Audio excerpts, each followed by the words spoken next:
Hey guys, it's me from Bam's Tactical.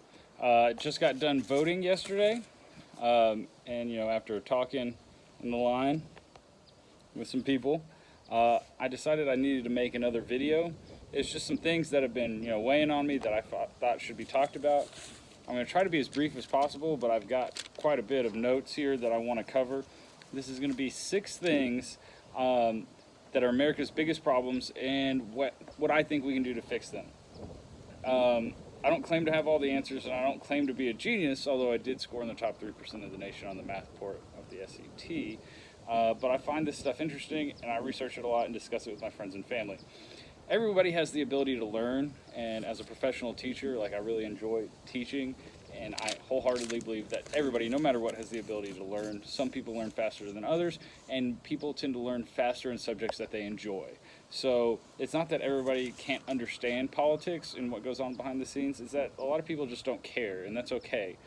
But the purpose of making videos like this are for the people who are kind of interested but don't want to do a whole lot of the legwork themselves. I really don't try to put too much of my opinion out there, but at the same time, it's hard not to. Because right now, politics is so divided, you kind of have to have an opinion. It's hard to sit in the middle of things right now. So, problem number 1. I think and these go in order of most important to least important, in my opinion. Problem number 1 is Congress. We need to eliminate the lifetime politicians. We've got way too many guys sitting in Washington getting fat and rich, not doing anything, guys and girls. Congress is where the laws are made, so people don't realize that. They actually have more power than the president. So people like, Dianne Feinstein and Nancy Pelosi and Chuck Schumer, these people have way more power than Trump, collectively, not individually, but collectively. But they can override the president. So people forget that. So things that are wrong with Congress right now, I think we need term limits. That doesn't necessarily mean that we need them, 2-term limits like the president. But I think when we're getting up there around 30, 40 years, we're getting too much. And then an interesting thought hit me that maybe we don't go overall term limits. We kind of do you can only go 2 terms out of 3, and so you kind of got to take a break. If the people want you back after that, they can vote you back. You can go another 2 out of 3. But I think if you got some of these people out of power, you wouldn't put them back in. That we only really vote for them because they are the incumbents. All right, we need to eliminate corporate lobbying and campaign donations. I don't think corporations should have a voice. The problem is because corporations, especially big ones, have so much louder voice right now than any single person, it's unfair.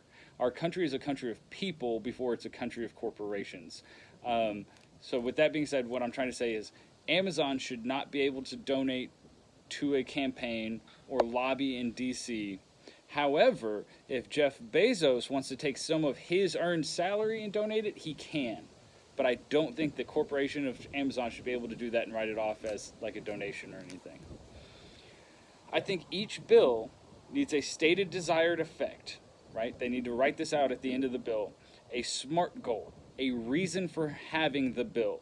All right, so a SMART goal, remember, it needs to be measurable, it needs to be attainable, so that after a sunset amount of time, depending on the bill, it could be 5, 10, 20 years, Congress needs to revisit that bill and decide, did it achieve its SMART goal, right? If we're trying to, we pass some kind of, tax on oil or something, we're saying that's going to help, reduce CO2 emissions. We're going to have a 10% lower, CO2 emissions measured in all major cities by the year, 2030. So in 2030, we measure it. And if there's only 2% less, we go, well, this bill really didn't do what we wanted it to do at all. That 2% could have been error in the measuring. So we're just going to get rid of it. All right, it's not worth the hassle of still making all these regulations for people if they're not getting the desired effect. So I think laws that are no longer useful or did not actually do what they were supposed to do need to go away. And I think a great example of this is the 94 gun control bill, the assault weapons ban. It had a 10-year sunset clause. They revisited it. They saw that violent crime did not go down at all, so there's no point in keeping it. I think all bills need to have something like that, because we just got way too many laws on the books right now. We need to treat Congress more closer to the Army Reserves and less like, celebrities. These people shouldn't be, celebrities that are up in front of the camera for 40 years. They should be more like the Army Reserves, where you're serving your country. And I don't think they should sit full-time in D.C. I think these people should only be there for, 1 week in a month, 2 weeks every quarter, something like that, where, it's understood that they are going to miss some time at work to go be part of Congress, but they don't sit there year-round just trying to justify their fat salary and get more lobbying money and everything else. I think that they sit there too much with not enough to do, and we create too big of arguments, and we fight over the same bill for 6 months, and it really shouldn't be like that. I think it should be seen as a service to the country. It should be done by regular people. If the government's going to pay for anything, you can pay for flights in and out for them. But I don't think they need to be sitting in Washington. I think they need to be working regular jobs like the average person back home. And I think jobs should, see that as a benefit to have somebody like that working for you. Like, yeah, you're not going to have them for 2 weeks every 3 months, but you're going to have a sitting congressional senator working at your office. That's a good thing. Like you could sell that in a way. All right, so part one was Congress. Part two is handouts. All right, the welfare, things like that. I like this quote from NF. He says, handouts create lazy people I'm not impressed with. There's a lot of problems in this world. There's a lot of problems in this country. But people need to stop asking the government to fix them for you. Right? We need the government to get out of the way so we can solve our own problems in our own communities. Right? A lot of time, bureaucratic red tape holds us back to how much we can do to help people. Like, there's some cities it's illegal to feed homeless people. How stupid can that be? So, here's what I want you to think about. When the government attempts to solve a problem, step one is they need the money to do that. So, they have to collect the money, which creates a middleman where we have to spend man hours, and that costs money. We have to pay the man and his hours to get the money. Then we have to turn around and distribute that money to somebody who's going to do something good. So there's another middleman and more man hours and more money spent. So your dollars don't go as far because they're having to pay for all these hours and middleman to get the money to and from the government. Just in that, even if the government was great at doing everything else, and they had the best of intentions, you would still lose money versus helping out your own community with your time and service dollars. So don't ever think that the government will do something better than the private sector. And sometimes I think the government, by taking over things, enables people. Just for example, a short anecdote. Sorry, this is going to be a long video. Greg Abbott, in Texas, our governor, the city of Austin is defunding the police. And Greg Abbott said, well, I'm going to use state police to protect the people of Austin. Well, that's great, Greg Abbott. I'm so glad you care about the people of Austin. But here's the problem. Now that mayor of Austin, who's defunding the police, can just take that money and use it elsewhere. You just enabled him to not have to fund his own police with his own taxpayers. So the rest of the state of Texas now has to fund the Austin police. And that's a problem. All right, the people of Austin should be funding the Austin police, not the rest of Texas. All right, number 3, taxes. I think it's absolutely ridiculous that in our country that we tax income and transfer of wealth. When somebody dies, if they leave something to you, you have to pay money to get it. All right, and if we tax things like gasoline and tobacco and alcohol because we think that and sugary drinks, like we tax them so that people will be less inclined to use them, but then we tax income. So what does that say? That people will be less inclined to have an income? I think it's just stupid. Now I understand that government does need some money to function, But remember, the income tax is only about 100 years old, and this country's 250 years old. Um, I don't think there should ever be taxes or fees for using things that you already own, right? Like if I own my house, I own my car, I shouldn't be paying yearly taxes on that. Like a yearly property tax to me is absolutely absurd. Because then it's never yours, right? Like if you bought a piece of property, completely paid it off, and became completely self-sufficient, right? You had your own water, your own food, and everything on your property that you needed. You never had to leave your property. It's still not yours because as soon as you don't pay that property tax, it's going to be taken from you. I understand paying for things that you don't own, like taxes and fees, right? Like a road. In Texas, we have a lot of toll roads, and that makes sense to me, right? I use it. It scans my little thing, and I pay a certain amount for using that road. That to me is not stealing. You know, if kids are going to school, I think you need to pay for that. You know, that's not stealing either. If you're using a government building, anytime you go in there to do something, you know, there's going to be a fee applied to some piece of paper because they have to file it and do all this and that. Like, I get that. That makes sense to me. But taxing income and taxing the transfer of wealth and taxing a piece of property is just absolutely ridiculous to me. Many things that the government pays for could be handled better in the private sector, and I really think that police and schools are an example of that. I was trying to think about firefighting, and I don't know, because you kind of need those guys on standby all the time, and you don't really want to put them on retainer. I don't know. Firefighting's a little harder for me, but I think it fits in the same way as police, is you could privatize it by a neighborhood or a small community. Instead of me paying for a police force that may never go into my neighborhood, I could pay a security guard to sit at the entrance to my neighborhood or patrol my neighborhood, who I know is always going to be there. He's there to protect my neighborhood. I still think we need, you know, some kind of government-controlled police force, just much smaller. Right? We need something like a county sheriff's department to investigate crimes. But let's be real, it's getting to the point now where we can't have enough police to prevent crime. They're just investigating. Hospitals and EMS are already private. So, you know, that's just proof that we can take these services and make them private, and they can do just fine. We don't have to use tax dollars for them to work. But I think Americans are way overtaxed. I know we're taxed less than some other Western cultures, but I still think we're way overtaxed. All right, so building on that, I just mentioned healthcare, you know, hospitals and EMS. Healthcare is my number 4. All right. So healthcare, like education, is a service, not a right, right? We should not have free healthcare because people are going to school, they're working hours, they need to be paid, all right? And if you want somebody to be better than somebody else, you need to give them incentive. I think this is one of the huge problems with public education right now is no teacher has any incentive to be better than the teacher next to them. They all get paid the same. So why should I work any harder than that teacher?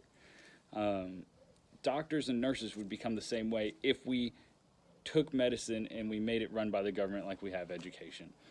So I think the way to ensure that our medical practices stay the best in the world, because they are right now, America has the best doctors and nurses and healthcare facilities in the world. You can say what you want about the insurance and everything else. I'm about to talk about the problems, but the nurses, the doctors, and the facilities are the best in the world. So the problem is not with the healthcare, it's the absurd cost in America. The absurd cost comes from over-regulation, big pharma, and their patents, and then requiring everyone to own insurance. So those 3 things are why the price is so high. Over-regulation. My mother was a nurse, and she helped run a upper endoscopy unit for many years. The kind of things that they have to go through every year to make sure they pass regulations, and they were a small group of doctors, it was still ridiculous, the thousands of dollars that they had to spend just to meet certain regulations, that like they had to store things in their storage room a certain way, and like they had to buy certain tubs and buckets and stuff to store things, and it's like it was already in a sealed plastic wrapper. What do you care how they store it? Just ridiculous things like that.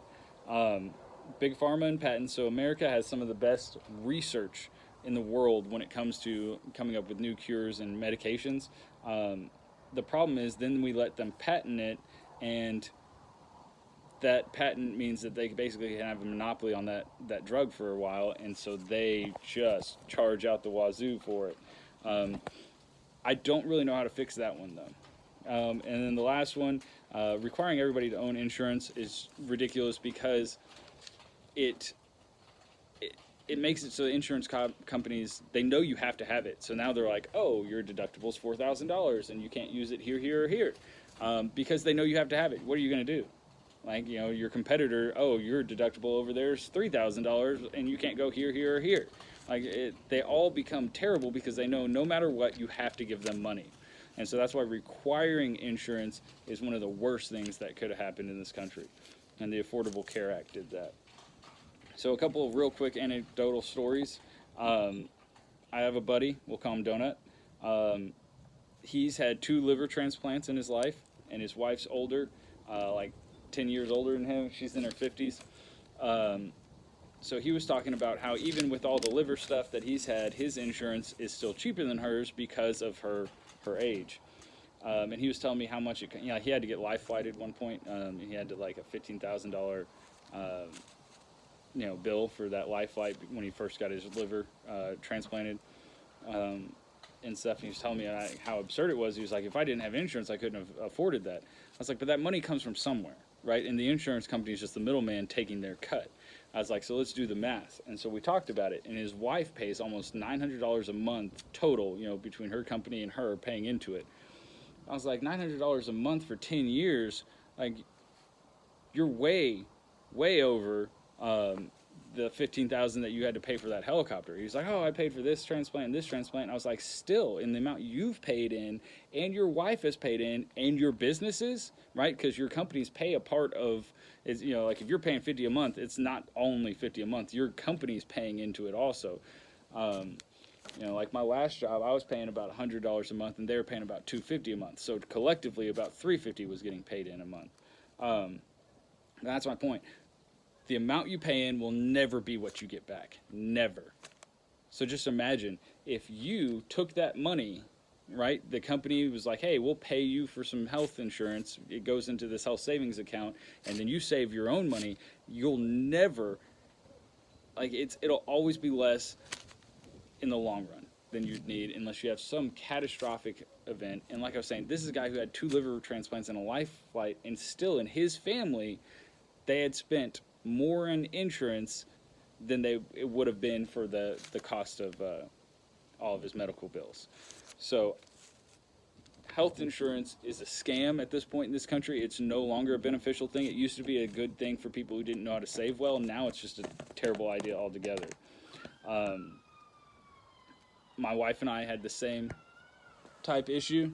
A couple of years ago, we had an issue come up and it ended up costing us like $9,000 that our insurance didn't cover, plus like another like $7,000 that the insurance did cover. So it was only like $15,000 total for this whole issue.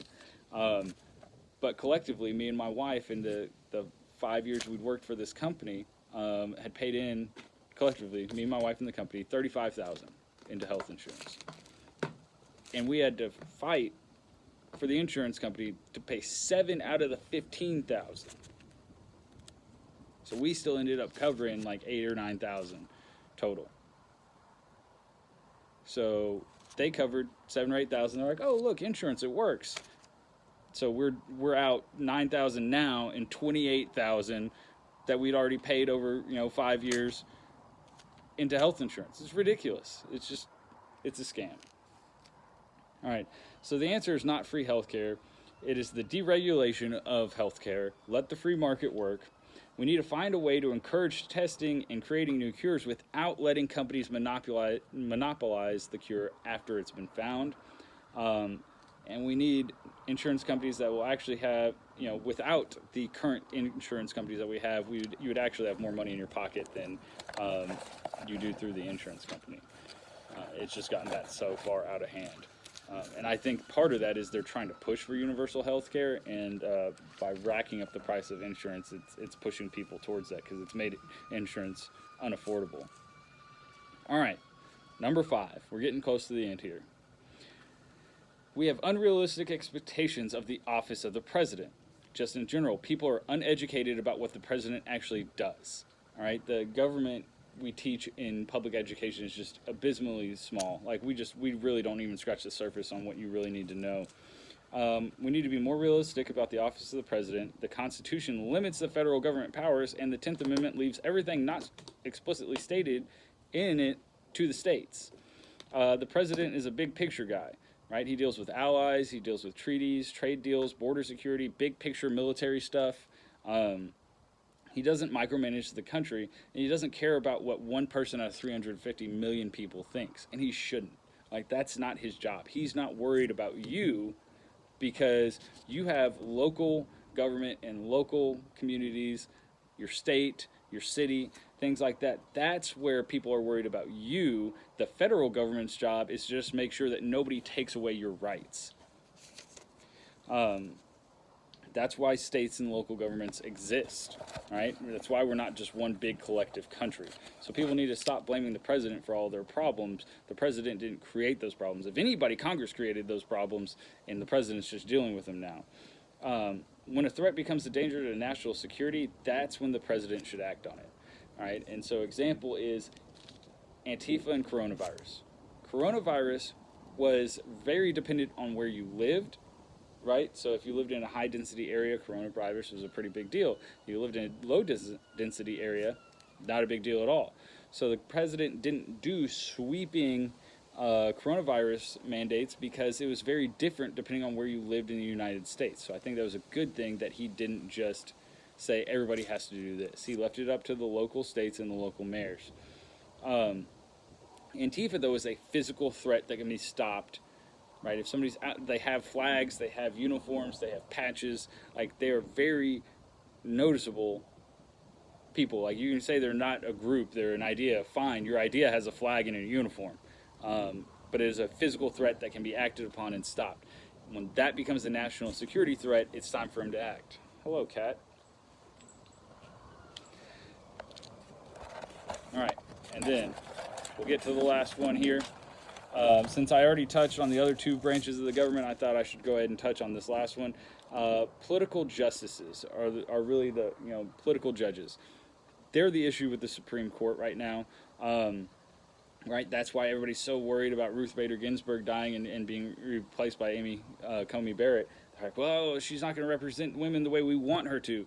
She's a woman in power. Like, why can't we just read the law and try to decide if it's constitutional or not, or if the last court actually ruled that case correctly or not, right? Why does it have to be political? I think justices being political is the problem. A law should never be enforced differently based on the time or location that it's being tried, right? A federal law that happened in Texas and in Illinois should not be treated differently. Right? The same law should not be treated different whether you're white or black, right? The law is the law and everybody should be treated the same underneath it. That's why it should go up in appeals to a higher court, is because they feel like they weren't being treated equally under the law, or they feel like the law is unconstitutional. Those are the only reasons that something should make it to the Supreme Court. And if a law is unconstitutional, it should be removed completely, and anyone currently arrested for it should be released and compensated, all right? I think that was the only time that we really could have, bringing in reparations here, because released and compensated. I think that back when slavery was first made illegal, that was the best time to do any kind of reparations or giving the black community a leg up. I think that's a much longer conversation to have. So in the comments, if you'd like me to talk more on my thoughts about reparations and ways to help the black community after slavery, let me know. But I think that that's the biggest problem with the judicial branch, is they try to rewrite laws or reinterpret laws. If the law is no good, then it needs to be sent to the legislature to remove or rewrite. It should not be the justice's job to rewrite a law. Kat, you're getting all in the picture. All right, so I'm already at 25 minutes long here, so I'll wrap it up. These are my main 6 issues I see with America currently. The Constitution was not a rough draft and was the result of decades of debate, discussion, and trial and error created through the Articles of Confederation. I mean, there were lots of debates for and against the Constitution at the time. You should read the Federalist Papers and the Anti-Federalist Papers, but there was a lot of thought and effort put into the Constitution. It was not just brought up overnight. There are many topics that affect every American, but are not yet at crisis level. So I feel like these 6 are kind of at crisis level, such as free speech, gun control, and green energy. There are also many topics which, in my opinion, are at crisis level, but they don't affect every American, such as abortion, the war on drugs, and prison reform. If you would like to hear more about any of those, just let me know in the comments below. Again, I really enjoy making videos like this. Guns and politics are my hobbies. I'm a professional teacher, but I really do enjoy talking about guns and politics. I have to leave them out of my classroom because I'm a professional. I don't do that. I don't talk about my own opinions in my classroom. I have kids who, after they graduate, I've shown them my YouTube and stuff, and they're like, "Oh my God, I had no idea that you believe the things you did." I'm like, "Good. Like that means I did my job as a teacher. You shouldn't know my political leanings." So that's why I get on YouTube and I rant and talk about this stuff. I love making content like this, so if you enjoy it too, leave a like and a comment below so that I can kind of steer the topics into what interests you. So if you like seeing more stuff like this, go ahead and say something about it. If you'd like to see something in particular for me to research or talk about, I would love to do that too. Anyways, we're 26 minutes in, so if you made it this far, I really appreciate it. Thanks for watching.